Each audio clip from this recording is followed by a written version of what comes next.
Right, so we're back after the break. So, off we go. Yeah, so we basically agreed to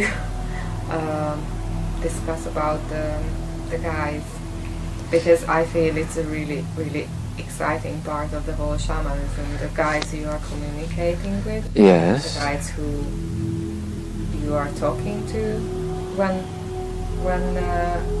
it's about healing yourself or the client or anyone. Yes. So it's a question about the guides, and as I work constantly with them, and I could point out this point, I work with 10 guides and 4 helpers, and if you add me, that's 15. So if I'm doing a meetup or a retreat or work, people get 15. So that's kind of helpful for people to understand. They see the one, but there's a 14 as well. Yes. My relationship with guides changed drastically after I finished my training. Very short time after I finished my training, and I went with all of us. All of us were invited, if we want to, by my teacher. Do you want to work with the plant medicine people called Yai or Ayahuasca? And so we invited to do a retreat with him, and during that retreat, that was my second experience with those plant medicines. And at a certain point in that retreat, when I was in the medicine, she said to me, by the way, I'm with you for good now. So that produced a change in my relationship with the guides. And shortly after that, the guides then said, we're with you all the time. It's not like you drum or you do the breathing work to bring a connection with us. We're just here all the time, so deal with it. So that's it. So, to do with them. Was it scary for you to have all these Not guides around you? remotely. It's actually the exact opposite. There's nothing scarier, I reckon, than working with people in a therapeutic situation. I have real compassion for psychotherapists and people like that, because either they are not working with their guides or they're not aware of them. What a dreadful situation to be in. It's so much more safe to have your guides to work with. So this is a situation. This ends up being a very big picture. So this is a very exciting planet. This is the most exciting ride in the universe, to possess a physical body as a human on this planet now. And I mean now, as opposed to any other time in recorded history or before that. There is so much of significance going on now, and people are experiencing huge amounts of pressure and suffering, and it's all coming to a head. So what is needed literally is an army of people that are willing to be of service to help these people. And this is one of the first things you actually reach the point where you say, not my will, but thy will be done. That's a term that the Christians use when they go in the service. And that's very much how it is. So as a shaman, I do what I'm told, and the guides know what to do. So guides are beings that choose to work with cooperative humans to assist the global awakening. So this is about as big a picture as you can possibly get. There's a global awakening of consciousness going on this planet right now. And the more people are accessing and tuning into guides, the more smooth and rapid and successful this awakening is. And I have absolutely no question in my mind. Some people are worried about, oh, we're doomed, oh, nuclear this, or oh, environmental that. As a shaman, I have absolutely no concerns whatsoever, because I know the way things are going, no matter what it might look like. So when I think about these guides, let's break it down, because that helps people to understand. So I have animal guides. I have 3. I have human guides. I have plant guides. I have non-corporeal guides that don't have any physical existence whatsoever. And I have helpers. And the helpers are extraterrestrial in their origin. I make a distinction between the guides and the helpers because they operate in different ways and they've got different abilities. So I need to shut up now and ask you to ask me, what do you want to focus on? That was just the introduction. Actually, you answered one of my questions, what's the difference between a helper and the guide? Let me go into more detail so it's more precise. A guide has the ability to work doing the healing with the client, with the shaman. The helpers have the ability to access extraterrestrial modalities which only exist not on this planet. And in my particular case, we're talking about the Andromeda Galaxy. That's where they originate, and they have this very close relationship with me. And what they have the ability to do, which all human beings will have the ability to do eventually, is they can literally manufacture any healing modality required to encounter any situation whatsoever, which is phenomenal. And I feel like I need to give you this really clear distinction between the guides and the helpers. I was doing a journey for a client, and this is someone I knew moderately well. She had experienced being a human sacrifice in Central America a long time ago, and we'd done some fairly conventional shamanic soul retrieval for her, and then it came to the point, there's something else. So me and the guides and helpers, we went off, and we were looking for this missing soul part. Not on this planet, not in this galaxy, not anywhere in the universe that we understand, but there is a soul part that's missing. We need to find that soul part to give this person healing. Me and the guides and the helpers, we were off, and we left this universe behind completely, and we found ourselves in a reality which I couldn't understand at all. Normally if I do a journey, I can assemble what I'm perceiving into something that makes some kind of sense for me, even if it's in a different galaxy. I can do that, but this was somewhere else, different dimension. I didn't know where on earth it was. I couldn't understand anything that was going on. So I said to the guys, come on, who's going to step up? Who knows what's going on? And they all said, we haven't a clue. We don't know what's going on. I should explain that at that particular point, this is early on working with my helpers, the helpers actually created a special device for us to travel outside the universe. And so we looked at the helpers, and the helpers just fiddled around with something, and within a couple of seconds we could perceive where we were. I can't find any words to describe it. I would love to have the ability to draw what we saw. The word see is wrong. What we perceived, what we took in. I couldn't. But the only thing that matters is it had some kind of a form we could comprehend, and then we could comprehend the whereabouts and the existence of that soul part. And that soul part had been traumatized way beyond belief, which is why it was so far away. And then it was a very straightforward process of dialoguing with the soul part, inviting the soul part to come back with us, the soul part being infinitely relieved that they are almost all of the time, bringing it back with love, restoring it to the client, and it was wonderful. So that was a case where guides 0, helpers 1 in the scale of actually achieving the results. Yeah. That is a quite strong difference and a quite strong example. It is, and I need to make this case. People that I've trained, which includes Neil, we all have access to helpers. Generally speaking, shamans don't work with helpers. We're rather unusual in this sense. Why did you choose? No, you didn't choose them to work with, or how? I will tell you the story of how I came to work with helpers, because it's pretty cool.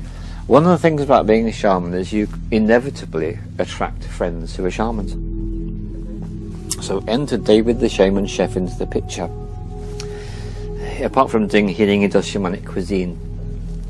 So he came to visit me and said, hey Keith, I did this weekend and it was Sekhem Reiki, I did all the catering, and I was able to join in some of the workshops. And one of these workshops, the woman said to us, would you like a chance to work with some extraterrestrial helpers?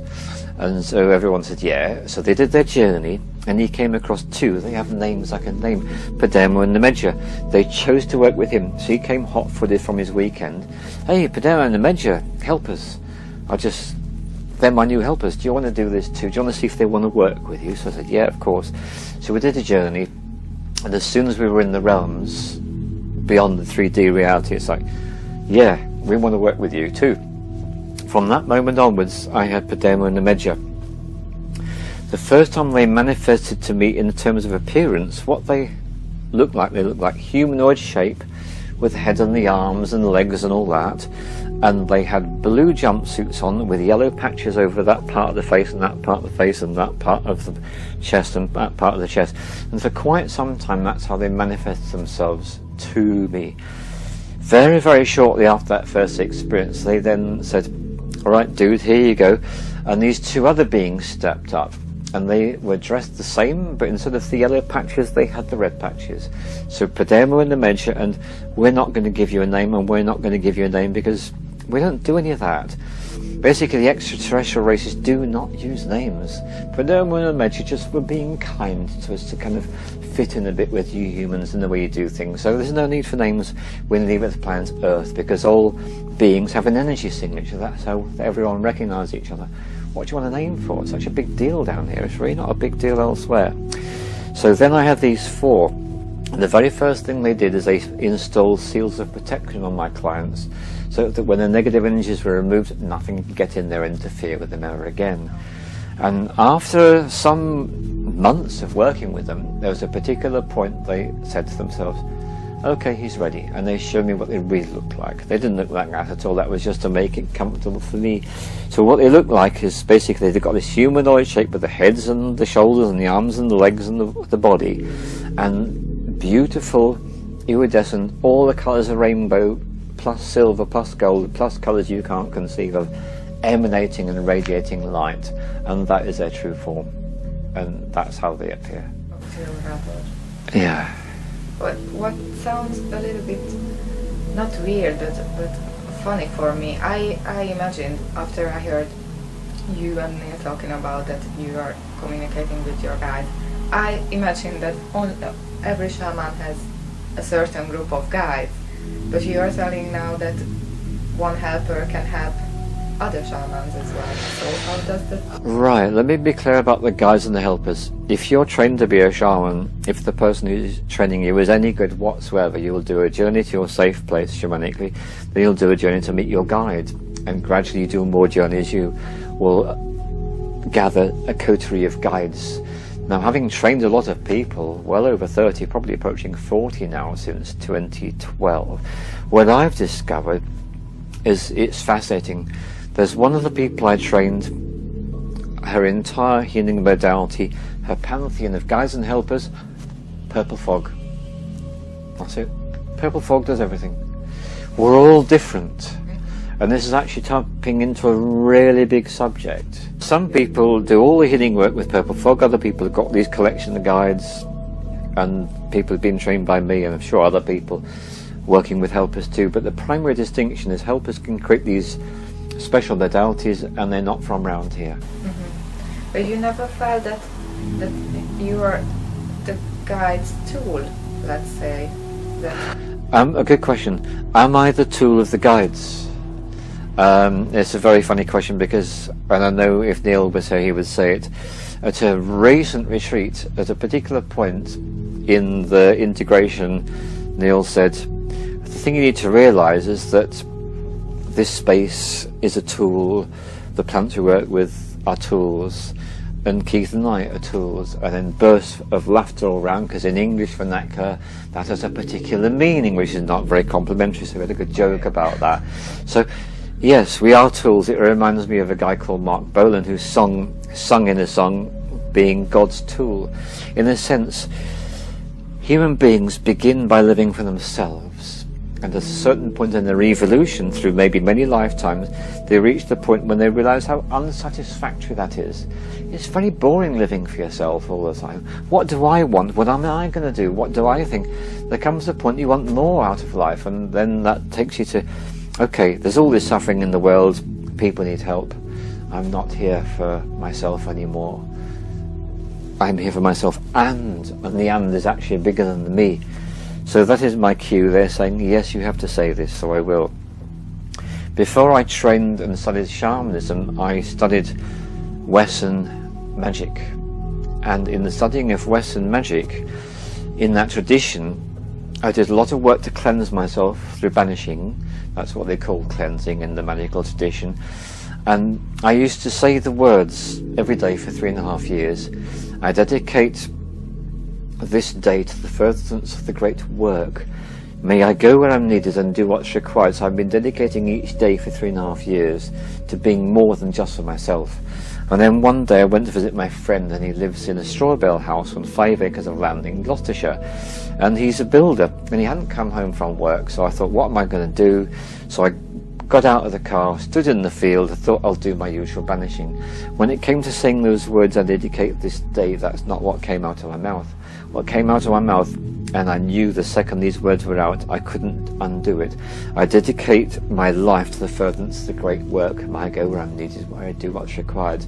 So that was the moment I really stepped up to the plate. There are times I've done universal soul retrievals in an aeroplane. I've done them in all of the most inconvenient places. And there are times that there's something I really want to do. Too bad it's not happening. You're going to do this piece of work. So yes, the work becomes more important than anything I might desire for myself. And I feel that's something that would bind all shamans together, that sense of being here for the awakening of humanity, who needs so much help at the moment especially. So the shaman's view of humanity is that probably more than 90% of the population are carrying massive traumas from many lifetimes, and this is oppressing them, and meaning they don't have the energy that is their birthright, their original condition. So we want to give them their energy back that they've lost through trauma, and we want to take away and release the negative energies which are also holding them down. So most people held down by negative energies, and they're lacking the life force they so desperately need. And the more people that have the life force return and the negative energies released, the more they become in tune with their true purpose in life, and they can manifest what they're here to manifest.